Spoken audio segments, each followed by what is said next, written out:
कि मतदाताओं की जातिगत सांप्रदायिक भावनाओं के आधार पर कोई अपील नहीं की जाएगी। बाकी आज के लिए एक विशेष इन्फॉर्मेशन, हमारे एमसीसी का वायलेशन अगर कहीं होता है और विशेष रूप से कुछ ऐसे कमेंट, ऐसे में इलेक्शन कमीशन का भी विस्तृत गाइडलाइन है, किसी भी तरह का इस तरह से बयान से परहेज करना है।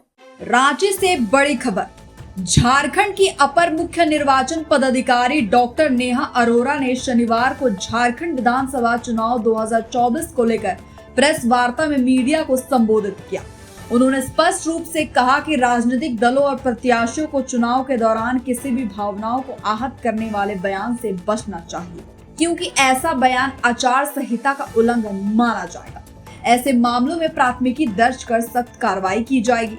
डॉक्टर अरोरा ने बताया कि चुनाव आयोग पहले ही एडवाइजरी जारी कर चुका है और इस दिशा निर्देश के प्रति सभी दलों को दोबारा भेजी जा रही है। था तो total number of nominated candidates की संख्या 805 है। सबसे ज्यादा number of nominated candidates Jamshedpur east में 32 और जमशेदपुर वेस्ट में 32।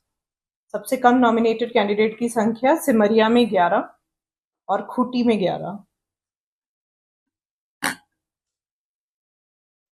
सीजर की फिगर्स हैं। सीजर अभी तक टोटल एजेंसी का सीजर है 57 करोड़ 66 लाख, जिसमें सबसे ज्यादा स्टेट पुलिस डिपार्टमेंट का सीजर है 47 करोड़ 3 लाख।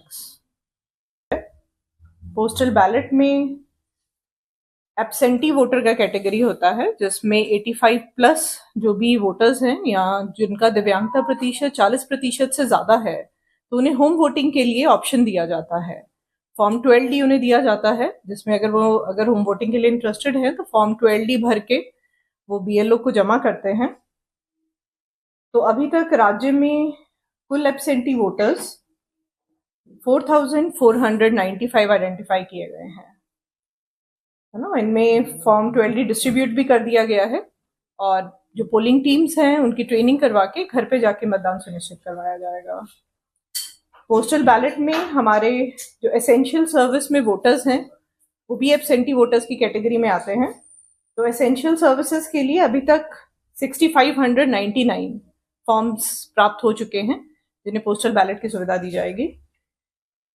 हमारे वोटर्स ऑन इलेक्शन ड्यूटी जो विभिन्न कैपेसिटी में इलेक्शन में कार्यरत होते हैं, जिसमें हमारे पोलिंग पर्सनल हैं, पुलिसकर्मी हैं, साथ में होम गार्ड्स हैं या डिफरेंट जो flying squad, video viewing teams, अलग अलग दल जो जिलों में कार्यरत हैं, तो इन्हें फॉर्म 12 अवेलेबल करवाया जाता है।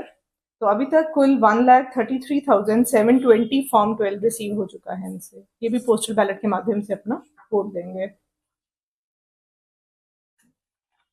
बाकी आज के लिए एक विशेष इन्फॉर्मेशन, हमारे एमसीसी का वायलेशन अगर कहीं होता है और विशेष रूप से कुछ ऐसे कमेंट, है ना, जो किसी की भावना को ठेस पहुंचाते हैं, ऐसे में इलेक्शन कमीशन का भी विस्तृत गाइडलाइन है, तो इसे हम एक बार पढ़ के आपको सुनाते हैं। तो ये मेनली अगर राजनीतिक दल और उम्मीदवारों को किसी भी तरह का इस तरह से बयान से परहेज करना है जिससे महिलाओं के सम्मान और प्रतिष्ठा के प्रतिकूल माना जा सकता है ना। इसके साथ और भी काफी सारी एडवाइजरीज हैं जो पॉलिटिकल पार्टीज को दी गई हैं कि मतदाताओं की जातिगत सांप्रदायिक भावनाओं के आधार पर कोई अपील नहीं की जाएगी। मतदाता को गुमराह करने के उद्देश्य से कोई भी गलत बयानबाजी नहीं करेंगे।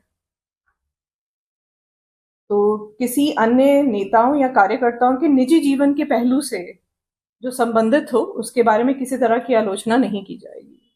इस तरह के और गाइडलाइंस हैं जो ECI के द्वारा दिए गए हैं, तो वो कॉपी हम आपको दे रहे हैं। ये 1 मार्च 2024 का है।